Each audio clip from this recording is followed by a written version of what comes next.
Yesterday we talked about the snow that was across northern sections of the Upper Peninsula and Lower Peninsula. Check this out. This one coming in from just west of Marquette. Fresh dusting of snow here with the fall colors. A little too early to see some of this, but I guess in the Upper Peninsula this is average for them. However, in the Lower Peninsula, just northeast of Gaylord, check out this picture sent in from Michael Stevens. It's about 6 inches of snow out there, 4 to 6 inches of snow, all from a lake effect band that set up just the other day. So thankfully, while we are talking about the snow flurry potential, we're not looking at major accumulations like that, but you just head up north by about 2 hours, 3 hours, and that's where you're going to be seeing a couple of inches of snow on the ground. And last night we had another band set up and possibly giving us a dusting here through Houghton Lake and maybe even into Clare and Gladwin, seeing a little bit of that light snow this morning. And now it's really started to fall apart. We had some rain showers and sprinkles across southern sections of the viewing area earlier this morning, but temperatures stayed above freezing in these locations at least then, so we weren't concerned about any slick spots for you, nor are we concerned about them right now. But heads up in Houghton Lake, you could see a little bit of that with a more prolonged period of some light snow last night. 29 in Oscoda, 30 in Gladwin, 34 in Midland, 37 in Freeland and Lapeer.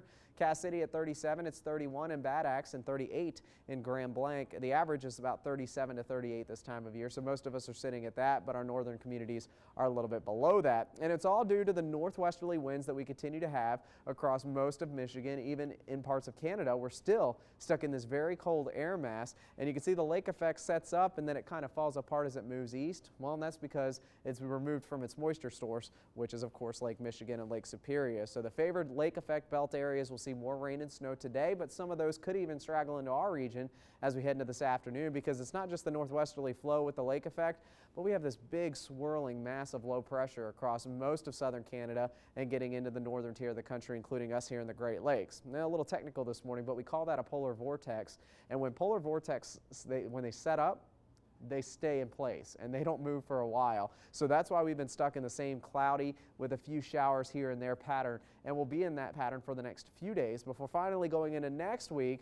I think something may change and allow this finally to push off towards the north and east and allow for us to see a little bit of a break from the cool weather and get us at least back to average, if not average, just below it, but out of the 40s and back into the 50s. But up until that point, we're stuck and locked into cool weather with upper 20s and low 30s for your overnight lows and afternoon highs like yesterday and the day before, staying into the mid to upper 40s. If we're lucky, we can hit a 50-degree high. Some of us managed to get there yesterday, but I think for the most part we'll stay into the mid 40s, and again the overnight lows will be very chilly. And because of how cold the atmosphere is just above the surface, even though temperatures are above freezing here at the surface both today and tomorrow, we could see a few snowflakes mixed in with some of the rain showers even into the afternoon. And then it looks like we'll have another shot of rain moving in Saturday, and there it is next week, finally getting closer to our average for this time of year back in the 50s.